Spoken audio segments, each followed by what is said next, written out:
குலாந்தகன். அத்தியாயம் 17. வெற்றி திலகம்.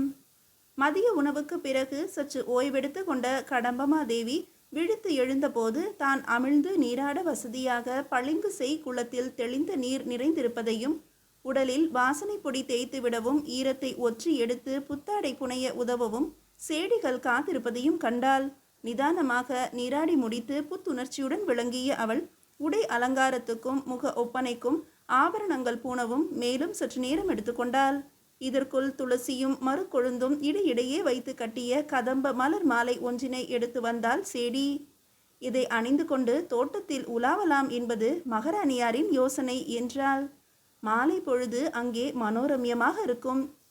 எவ்வளவு முன் யோசனை உங்கள் மகாராணிக்கு!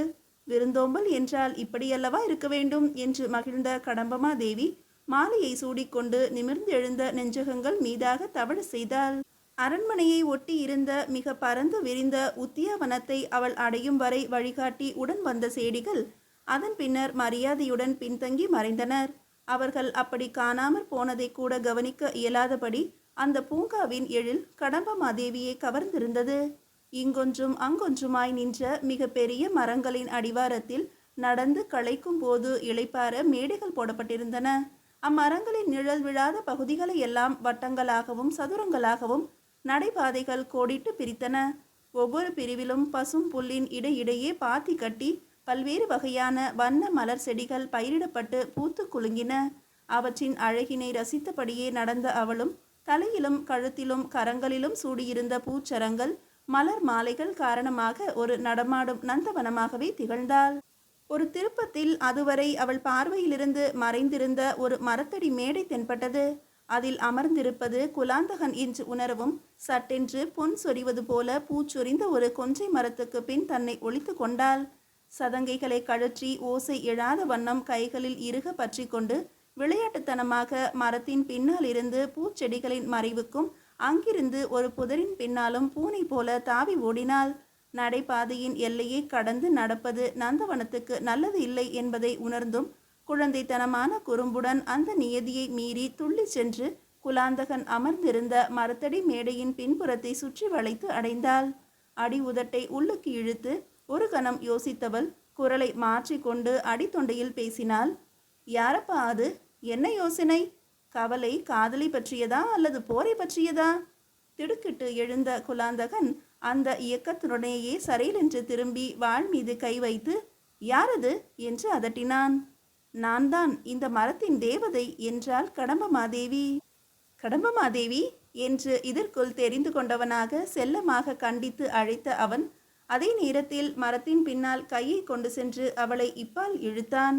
மேக திரையிலிருந்து படிப்படியாக தான் சந்திரன் வெளிப்படுவான். தாமரை மெல்ல மெல்லத்தான் மடல விழும். சூரியனும் சிறிது சிறிதாகத்தான் உதயமாவான். இங்கோ கடம்பமாதேவியின் எழில் பளீரென்று ஒளிரும் மின்னல் போல தோன்றி மறையாமல் நிலைத்தது. சரீரென்று உருவப்பட்ட வாள் போல பளபளத்ததுடன் அவனை தாக்கி தடுமாறவும் வைத்தது. இதமான மாலை பொழுதுக்கு ஏற்ற விதமாக அவள் உடல் முழுவதும் மலர் அலங்காரமும் அதிலிருந்து கிளம்பிய மனமுமாக சேர்ந்து அவனை திக்குமுக்காட செய்தன. அள்ளி கொள்ள அந்த மலர் குவியல் தூண்டிய போதிலும் துணியாமல் விழிகளால் மட்டும் விழுங்கினான். என்ன அப்படி பார்க்கிறீர்கள்? வேறு எப்படி பார்ப்பது? இன்று முற்பகலில் நீங்கள் ஆலோசனை மண்டபத்தில் போர் விளையாட்டு நடத்தியதற்கும் இப்போது குழந்தைத்தனமாக விளையாடுவதற்கும் எவ்வளவு வித்தியாசம்! அது ஆலோசனை மண்டபம், இது நந்தவனம். அங்கே கவலைப்படத்தான் வேண்டும், இங்குமா? கவலைகள் ஒன்றா இரண்டா? என் வாழ்க்கையே கவலைமயமாகிவிட்டது என்றான் குலாந்தகன் சோர்வுடன். நான் அப்படி கருதவில்லை என்றாள் கடம்பமாதேவி. களிப்பும் கவலையும் நம் உள்ளத்தின் பார்ப்பட்டது. உள்ளம் நம் ஆளுகையின் கீழ் இருந்தால் வாழ்க்கையில் கவலை களிப்பு இரண்டுக்குமே உரிய இடமுண்டு. ஞாபகமாக இப்போது நீங்கள் ஆனந்தத்தில் மிதந்து கொண்டிருக்க வேண்டும். மன்னர் உங்களை ஏற்றுக்கொண்டு விட்டார் அல்லவா? உங்கள் திட்டம் இத்தனை எளிதாக நிறைவேறிவிட்டதல்லவா? மெய்தான், நான் குதூகலிக்கத்தான் வேண்டும் என்றான். அவள் சிரித்தாள். குதூகலம் என்ற சொல்லை இதைவிட துக்ககரமாக வேறு யாராலும் உச்சரிக்க முடியாது என்றாள். இப்போது அவனுக்கும் சிரிப்பு வந்துவிட்டது. என்றாலும் அந்த நகைப்பிலும் துயரம் இழையொடியது. வீரத்தின் வெற்றி அளிக்கும் மகிழ்ச்சியை காதலில் ஏற்பட்ட ஏமாற்றம் விழுங்கி விடுகிறதாக்கும் என்று கேட்டாள். அவன் மௌனமாய் வேறுபுறம் திரும்பிக் கொண்டான். கவனித்தேன் என்றாள். எதை? அபிமானவல்லி நடனமாடுகையில் உங்கள் முகம் வெளிரியதை, உதடு துடித்ததை, கரங்களின் நடுக்கத்தை தவிர்க்க நீங்கள் ஆசனத்தின் கைப்பிடியை இறுக பற்றியதை. என் விசனத்துக்கு காரணம் தெரிகிறதல்லவா? உங்களுக்கு காரணம் மட்டும் தெரிகிறது, எனக்கு விடையும் புரிகிறது. சொல்லவா? தாராளமாக. கிடைக்க முடியாததை எண்ணி ஏங்காமல் கிடைக்கக்கூடியதை ஏற்று மகிழ்வதுதான் வழி. தேவி, நீ? அவன் அவளை ஆச்சரியமாக பார்த்தான். அவள் தலை அவன் முன்பு முதல் தடவையாக தாழ்ந்தது. என்னை மன்னியுங்கள். ராஜதந்திரம், போர் தந்திரம் என்றெல்லாம் ஆண் மக்களுக்கு நிகராக படித்தும் பேசியும் வந்த காரணத்தால் பெண்மைக்கு உரிய அணிகலனான நாணத்தை துறந்து பேசிவிட்டேன். திரும்பி போக அவள் எத்தனிக்கையில் இரு கரங்களையும் பற்றி நிறுத்தினான். தேவி, இவ்வளவு மனம் விட்டு நீ பேசியும் உனக்கு ஆதரவான பதிலை கூற இயலாத கல் நெஞ்சனாக இருக்கிறேன். உன் கோமளமான இதயத்தின் தாபத்தை புரிந்து கொண்டும் அதை புண்படுத்தும் நீசனாகிறேன் என்று தன்னையே நொந்து கொண்டான். தேவி, என் கவலை இப்போது மேலும் அதிகரித்து விட்டது. என்ன வேடிக்கை பார்த்தீர்களா என்று அவள் சோக புன்னகை செய்தாள். நான் உங்களை விரும்ப நீங்கள் அபிமானவல்லியை எண்ணி உருகுகிறீர்கள். ஆனால் அவளோ நீங்கள் ஆயுள் தண்டனை பெற்ற கைதியாக சிறையில் இன்னமும் வாடுவதாகவே எண்ணி இருக்கிறாள். அதனால் சற்றும் பாதிக்கப்படாமல் மிக உயரத்தில் இலக்கு வைத்து சோழ மன்னரையே மன்மத பானங்களுக்கு இரையாக்கி இருக்கிறாள்.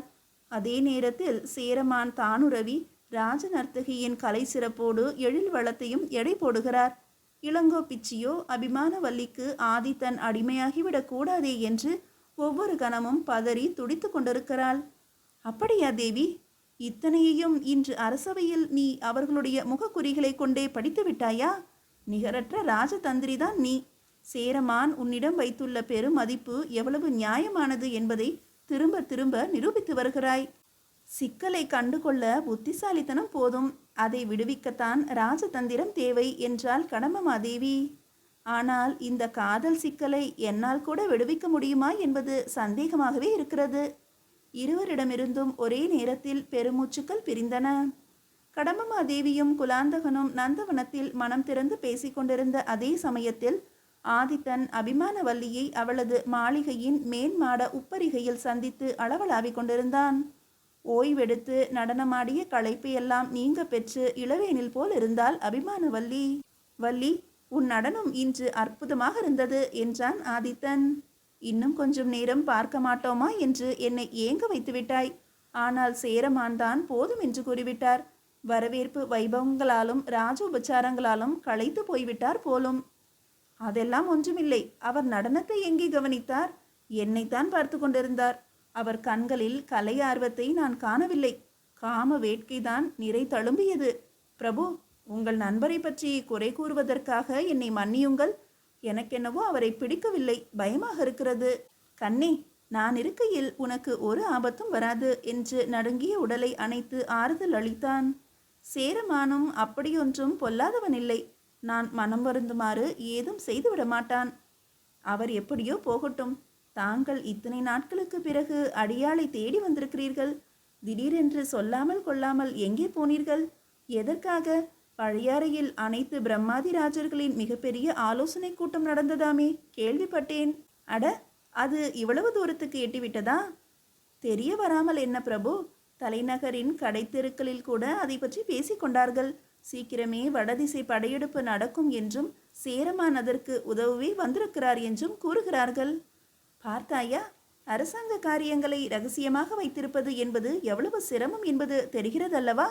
பழையாறையில் ஒரு போர் திட்டம் வகுக்கப்பட்டது என்று ஊகிப்பதில் யாருக்கு என்ன சிரமம்? அந்த திட்டம் என்ன என்பது வெளியே தெரிய வராத வரையில் ரகசியம் பாதுகாக்கப்பட்டு வருவதுதானே பொருள். ஆம் வள்ளி, இரவு உறங்க போகும் முன்னர் அதைத்தான் மறுபடி படித்து மனனம் செய்ய எண்ணி இருக்கிறேன். ஒவ்வொரு சேனை தலைவனும் ஒவ்வொரு கணமும் எங்கே இருப்பான், என்ன செய்து கொண்டிருப்பான் என்பதை நிர்ணயித்து அத்தனை பேரையும் நிர்வகிக்க வேண்டிய பெரும் பொறுப்பு அல்லவா என்னுடையது. அப்படியென்றால் வடதிசை படையெடுப்புக்கு இன்னும் அதிக நாள் இல்லை என்று சொல்லுங்கள். தானுரவி உடன் வருகிறார் அல்லவா? இல்லை, ஏனோ அவன் எனது நெருங்கிய நண்பனாய் இருந்தும் பல்லவனை பகைத்து கொள்ள விரும்பவில்லை. பார்த்தீர்களா, நான் கூறியது சரியாகிவிட்டதா? பிரபு, எனக்கு அவரை எண்ணினாலே அச்சமாக இருக்கிறது. எதற்கும் நீங்கள் எச்சரிக்கையாக இருங்கள். ஆகட்டும் வள்ளி, நீயும் விழிப்புடன் இரு. உனக்கு மெய்யென்று தெரிய வருகிற செய்திகளை அவ்வப்போது ஓலை எழுதி முத்திரை பதித்து போர் முனையில் இருக்கும் எனக்கு அனுப்பி வா. உன் மாளிகை காவலரை ஒருவர் பின் ஒருவராக இதற்கு பயன்படுத்திக்கொள். உன்னிடமிருந்து உன் முத்தங்களை ஏந்தி வரும் ஒவ்வொரு ஓலையும் எனக்கு ஒரு யானை பலத்தை அளிக்கும்.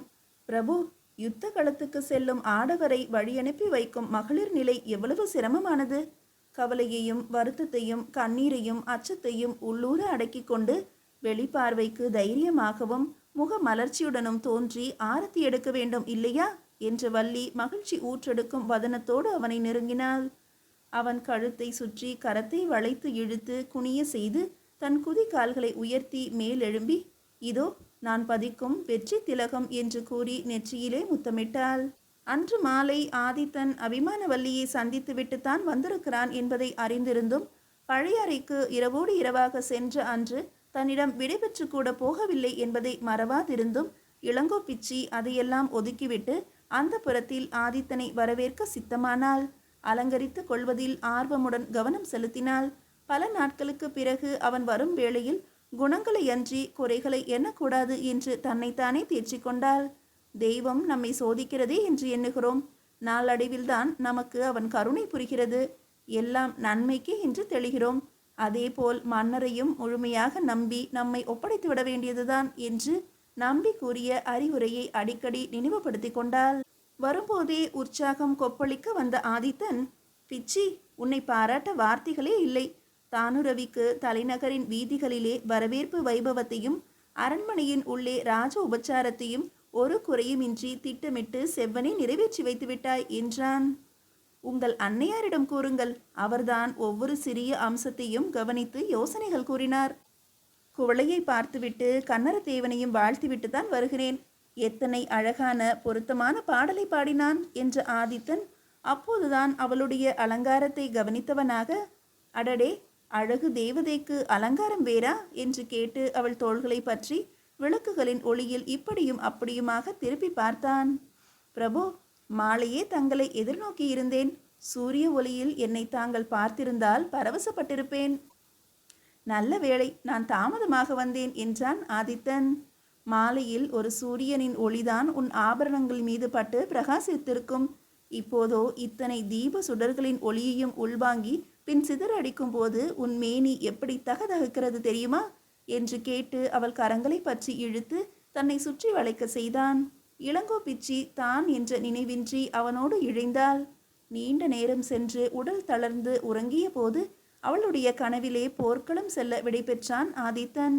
நெற்றியிலே வெற்றி திலகமிட்ட அவளிடம் ஒரு கோரிக்கையும் விடுத்தான். பிச்சி, எனக்கு ஒரு வரம் தர வேண்டும். நான் படைகளுடன் வடதிசை சென்றிருக்கும் போது அபிமானவல்லிக்கு எந்தவிதமான தீங்கும் நேராமல் நீ காக்க வேண்டும் என்றான். இது கனவுதானா அல்லது பக்கத்தில் படுத்திருக்கும் ஆதித்தன் பேசுகிறானா? கனவும் நினைவும் கலந்த ஒரு நிலையா? ஆகட்டும் பிரபு, என் உயிரை தந்தேனும் அவளை பாதுகாத்து நீங்கள் திரும்பி வந்ததும் ஒப்படைப்பேன் என்றாள். வள்ளிக்கும் இந்த சுரங்கப்பாதை விஷயம் தெரியும். இப்போதே கூட அவள் இங்கு வரலாம். சொல்லி வைத்தார் போல அதே சமயத்தில் நரநரவென்று ஒரு கல் மேடை நகரும் சத்தம் எழ திடுக்கிட்டு கண் விழித்தாள் பிச்சி. ஆடவல்லானின் உலோக சிலையை தாங்கும் மேடை நகர்கிறதா? ஆதித்தனுடைய பராக்கிரமம் மிக்க பலம் வாய்ந்த கரங்கள் தன்னை கட்டி அணைத்து நெரிப்பதை உணர்ந்தபோது அவளுக்கு வியப்பு உண்டாகவில்லை. ஆனால் அவனுடைய ஒரு உள்ளங்கை தன் வாயை அழுந்த பொத்தவும் இனம் புரியாத பீதியடைந்தாள். மீதியை அடுத்த அத்தியாயத்தில் காணலாம்.